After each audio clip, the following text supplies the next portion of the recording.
Bonjour à tous, cette semaine dans Photoculte, nous allons nous intéresser à un photographe qui a étudié à l'Académie des Beaux-Arts à Anvers. Et cela se ressent dans sa recherche photographique. Depuis le milieu des années 90, Bert Dankert a montré son travail dans plusieurs expositions, en Belgique et à l'étranger. Il prend du temps pour construire ses séries, 7 ans de travail pour la série Make Sense, publiée sous forme de livre en 2006. En 2007, il a commencé à travailler sur une série intitulée Simple Présent, dont l'ouvrage final est ce livre publié en 2013 aux éditions Lanoux.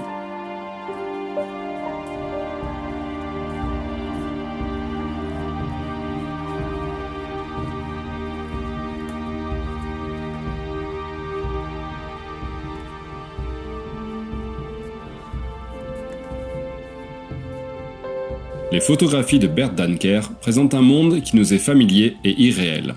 Un monde où le désordre se range, comme par magie, et le chaos devient graphisme. Les lignes découpent des plans, s'assemblent et se combinent pour créer un tableau quasi abstrait.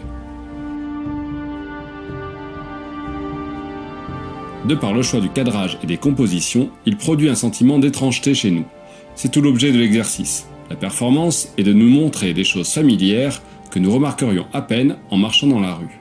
Il nous questionne sur notre rapport au quotidien.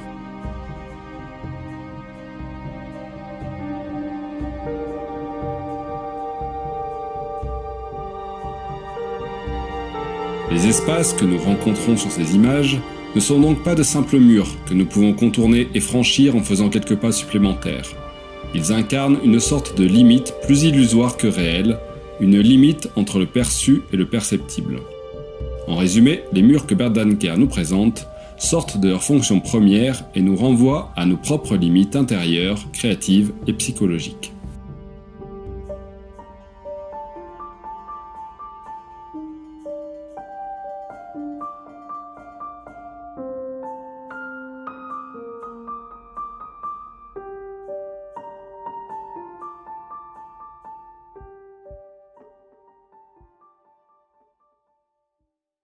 Ce qui rend le travail de Bert Dankert si frappant, c'est sa capacité d'assemblage de différents éléments. À partir d'une réalité pure et simple, il crée sa propre vision. Cette photo est l'exemple le plus représentatif du livre. C'est une scène avec une multitude d'objets. Individuellement, l'amas de choux, la tôle, les affiches, l'arbuste et tout ce qui compose cette image constitue à première vue un joyeux bazar. Le sac de plastique étant la cerise sur ce vilain gâteau. Pourtant, en trouvant un angle approprié, il crée un équilibre et tout s'agence parfaitement pour nous dévoiler un tableau de tous les jours. C'est un exercice très intéressant à faire, choisir un objet d'apparence banale et le transformer par le prisme de notre vision photographique, le but étant de faire sortir l'objet de sa représentation réelle. Je vous invite à essayer, c'est excellent pour développer la créativité et le sens de la composition. N'hésitez pas à partager en commentaire un lien vers vos travaux. Nous allons maintenant analyser l'ouvrage dans son ensemble pour trouver une piste de réflexion nouvelle. Je vous présente rapidement une dizaine de photos, la plupart n'étaient pas dans la présentation vidéo. Libre à vous de mettre la vidéo en pause ou au ralenti si vous voulez essayer de trouver de quoi il s'agit. Un indice, il faut se focaliser sur ce qu'il manque dans ces images.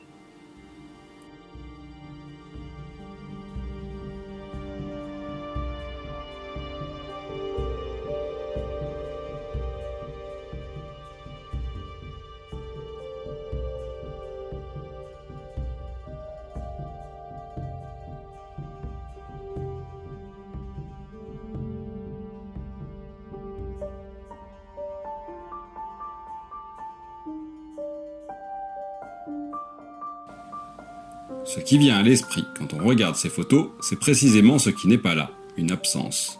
Ce n'est pas qu'il manque quelque chose aux photographies, mais plutôt quelque chose qui leur manque. Les gens, la présence physique de créatures vivantes, la vie active et bruyante de nos villes contemporaines. Ce sont des photos de villes, mais sans vie. Si ces photographies avaient été prises la nuit, l'absence de personnes aurait été beaucoup plus crédible. Mais ici, la volonté de Bert Dankert à ne pas intégrer de vie à ces photos pose la question sur notre rapport à l'occupation des sols et ce béton qui prend peu à peu la place de la nature. Merci à tous d'être de plus en plus nombreux à soutenir la chaîne en vous abonnant et avec vos pouces bleus. Continuez à partager la culture photo autour de vous. Si vous avez raté les premiers épisodes, suivez le lien dans le coin pour les revoir. À bientôt.